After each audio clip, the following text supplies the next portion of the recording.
Today, we continue our coverage leading up to the NHL draft, as well as exploring the idea of Rasmus Andersson being traded on draft night.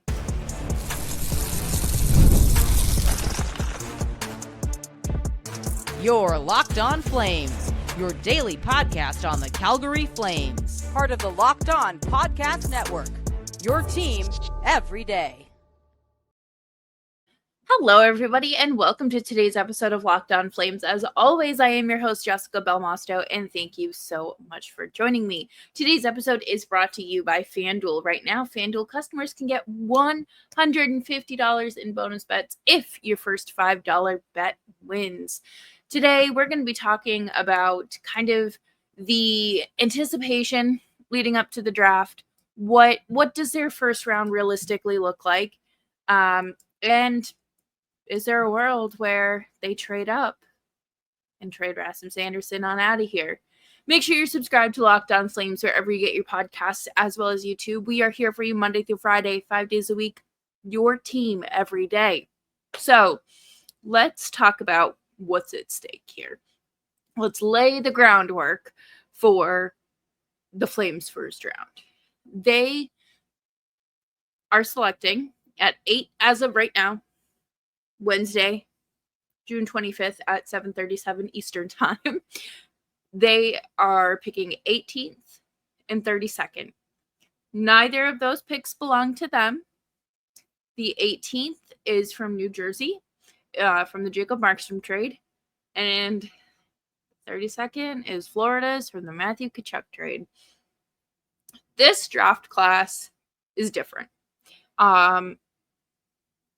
It's not, I guess next year's is supposed to be a lot better, which is good because based on the Flames defensive groups, without Rasmus Andersson, and they may be picking top 10. But before that, they do not have their own they don't have their own pick this year because it was part of the Sean Monahan trade, and it was a top 10 protected pick, blah, blah, blah. So that's kind of why you wanted them to finish within the top 10. Not to mention that this draft class is slim pickings when it comes to centers, those high caliber centers, just like every draft. But I guess there are fewer this year than there have been in years past and what's projected next season. So realistically, we know the Flames need an elite center. And unfortunately, you are unlikely to find someone of that caliber where they're picking. In another draft year, still probably not. But this year, you're going to take the best player available. I think that is the most realistic option. The Flames have so many wingers that it is unbelievable. You could honestly ice like the Wranglers, the Flames, and then like a B squad. Realistically, I feel like they have, or at least half a B squad. There's just a lot of forwards. And I think realistically, they can obviously like draft more. That's not an issue because that's not like a right now concern. But I think what they need to do is work on moving some out between expiring contracts, trades, departures, whatever the case may be. The Flames, they have to restructure their forward group one way or another. And we're going to talk more about them trading up in a little bit. But for me, I don't think it's realistic that a player is going to fall to 18.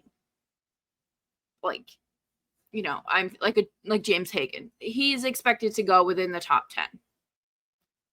Not I mean, most draft boards have him coming off. He went from like number 1 to like number 6. So it's kind of like the Shane Wright situation. You might get lucky and be able to pick him or not. So, you know, I believe the Flames have a contingency plan in place, but they could also be exploring other options.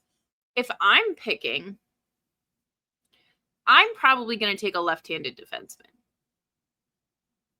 Because they have taken, I mean, other than Zane Parekh, they have taken so many forwards in the first round the last few years, which makes sense. Do not get me wrong. But they have a strong right side lined up. And not for like this immediate future, for the immediate, you know, season, but down the road with Parekh and you know, Parekh developing into an NHLer. You have Hunter Brustewicz coming up too, but you need to kind of level out that left side because Jake Bean cannot be one of your top 4 defensemen. Braden Pahal cannot be one of your top 4 defensemen. Miramonov cannot be one of your top 4 defensemen.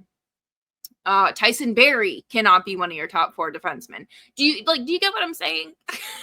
They have to address this issue because I think this season you're likely going to see Kuznetsov and Solyov get more shots at the NHL, but I don't know if they necessarily stick around. Like where they fit in necessarily. And I just think that that's because they need an extended look at the NHL level. And that's just something the Flames need to work through. But ultimately, what I want to see is the Flames obviously take the best player available. But Ben Kindle is potentially expected. You know, that's kind of been the player that the mock drafts have had him at. Or there are other forwards later in the first round that still make sense because they're the best player available, but like at 18, you have to play it smart. And I think they should draft a left-handed defenseman. But coming up next, we're going to talk about the possibility of the Flames trading up and just what on earth would that mean for the Flames.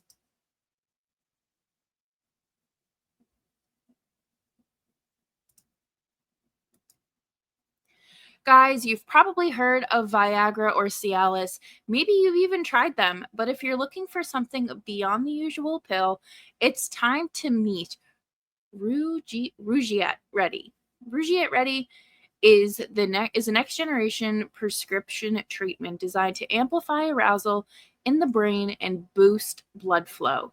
Unlike the usual pills that can take hours, Rougiette is a 3-in-1 formula that dissolves under your tongue and kicks in fast on average in 15 minutes.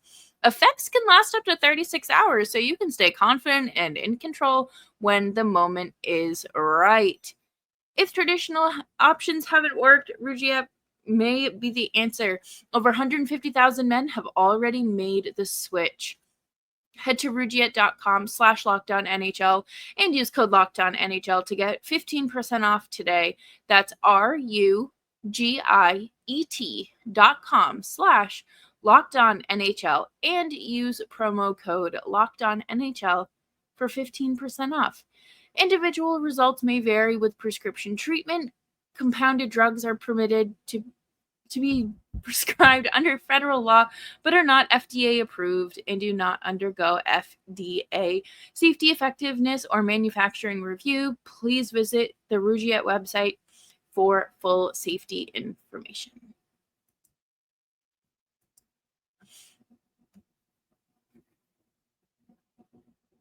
Thanks, everyone, for tuning in and making Locked On Flames part of your day. Make sure you're subscribed wherever you get your podcasts, as well as YouTube. We are here for you Monday through Friday, 5 days a week, your team every day. And ultimately, the Flames have ammunition to trade up. we talk a lot about trading before the draft.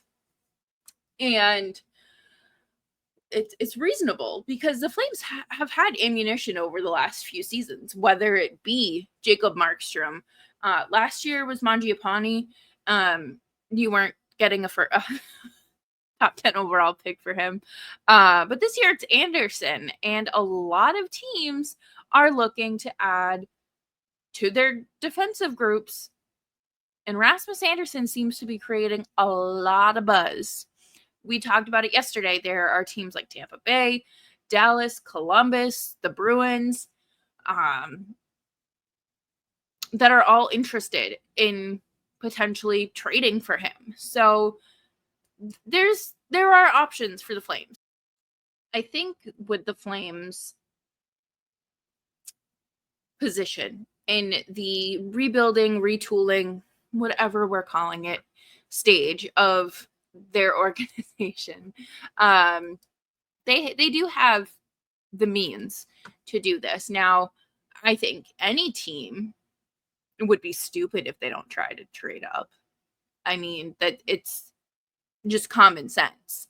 But on the other end of it, you have to think, is this player worth giving up? Like the Bruins have been linked like all day. So like I'll use them as an example. Is it worth giving up the 7th overall pick for a 1-year deal? And I mean, it could be a sign and trade. Or you could just trade for him and have that kind of extension in place, kind of, sort of.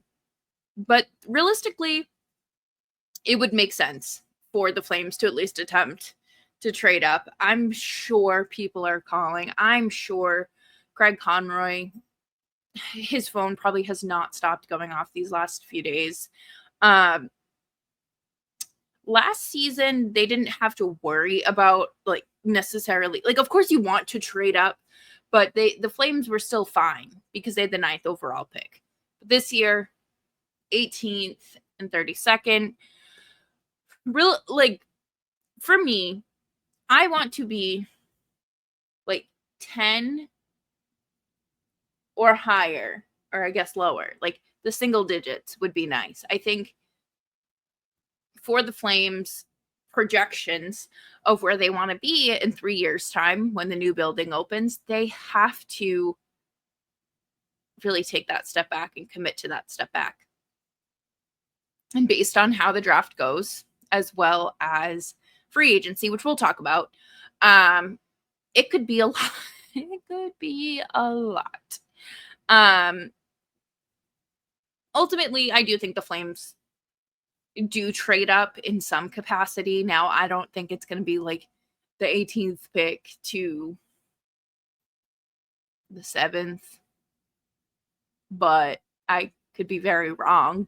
I don't know. Some of these general managers they don't think with their heads. They just impulse control. They don't always have the best of it. But I think you could see a world where the Flames end up higher in the draft. Whether it's, let's say going from 32 to 23. They do something.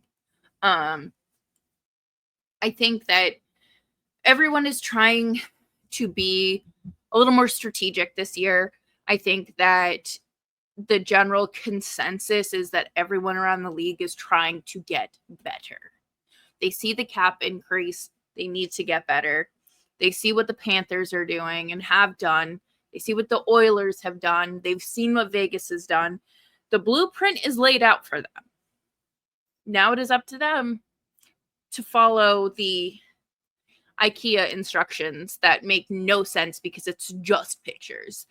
I don't know if any of you have tried to assemble IKEA furniture, but it is a nightmare most times. But anyways, I would like to see the Flames at least attempt to draft or trade up in the draft. I think that with the expectation of, Rasmus, if the only return for Rasmus Andersson is that 7th overall draft pick. I don't care. That is great.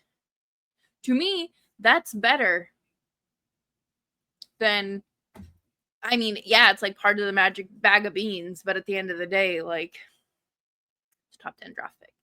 Haven't had too many of those in franchise history. So it's just something to consider and keep an eye out. I mean, honestly, if you don't have your notifications turned on for Elliot Friedman, Pierre LeBrun, Chris Johnson, and the win column, I don't know what you're doing.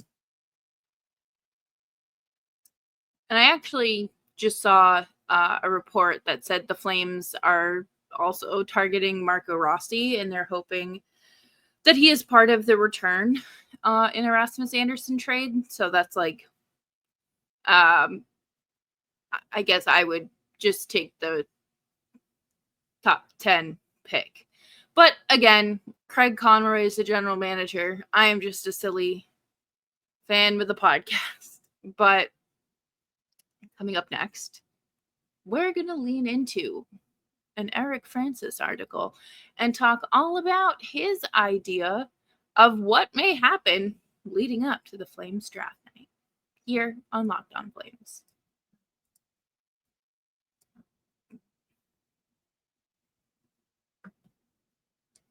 Thanks everyone for tuning in and making Locked On Flames part of your day. Make sure you're following me on Twitter at Jess Belmosto. Eric Francis. Obviously veteran, established reporter with Sportsnet and in the Calgary scene. That's not a shock. He put out an article earlier today discussing, literally titled, why Flames should consider trading Rasmus Andersson ahead of the draft. And Andersson. Francis has been a mouthpiece-ish for the Flames. He's typically like their PR vehicle to get news out. So he put out this article today, and I think that it's worth digging into, so let's do that. He notes by saying, in Conroy's first 2 seasons as the Flames GM, he made draft week trades, cashing in on 2 veterans. One was Mangiapane, and one was Tyler Toffoli. And the draft is just a few days away. And he reports that Andersson and the Flames had a, discussion about what a possible contract extension would look like. And it became, and I quote, crystal clear, the gap is insurmountable, unquote.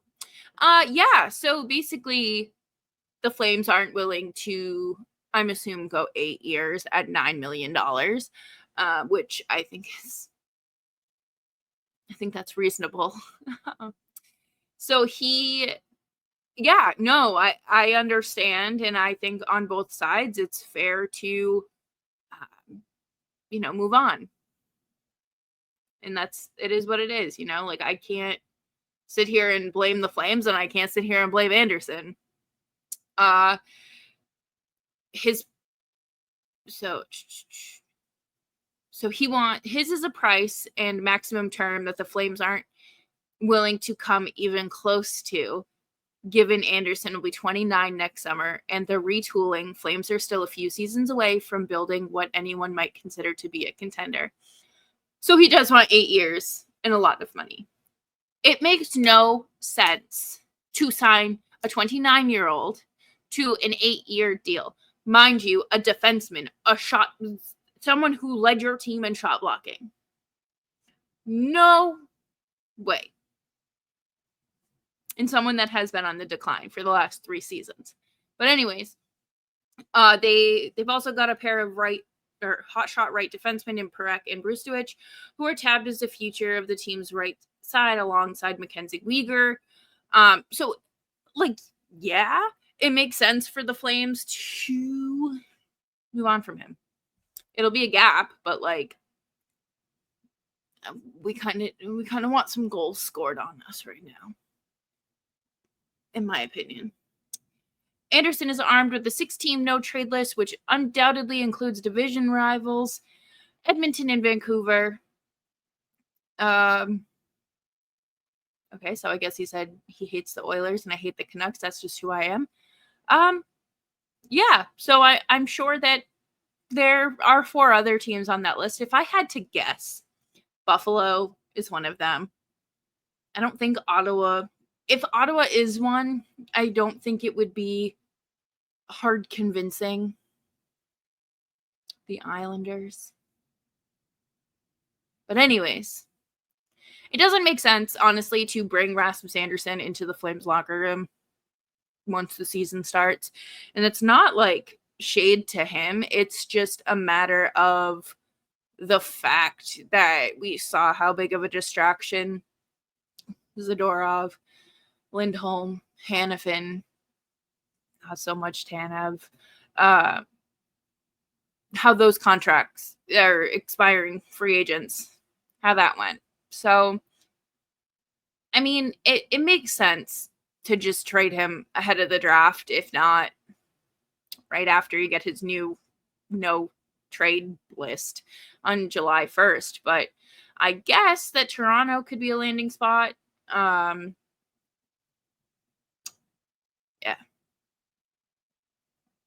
Because of the obvious Tree Living connection. And I'm sure, I'm sure that Brad Tree Living, I don't know what the Maple Leafs cap space looks like, but I'm sure that he would just unload the Brinks truck at Rasmus Andersson's doorstep. Half the teams in the league could use an upgrade on the right side, like Andersson, including ever open for business Dallas Stars, Nashville Predators, and the Sabres, whose general manager has been frank about openness to trading the 9th overall pick. Given the fact that 6 or 7 impact centers are projected to go in this year's top 10, surely Conroy has made an inquiry with Kevin Adams, unless the Sabres are on Andersson's no-go list. You know, if I absolutely had to, I would waive my, I don't expect a player to. Under no circumstances do I expect a player to waive for a team. None. But if I had to, I guess I'd suck it up in New York for a season and then go get my bag. Wouldn't sign an extension there. No. Not a chance. So, I mean, I don't think the Flames necessarily have to trade him to Buffalo. And, I mean, the Predators said they're not looking to take a step back this season, so maybe they are in on it too. But, again, I really want to see the Flames maximize his value, what they can. Try to squeeze a little bit more out of teams if they can.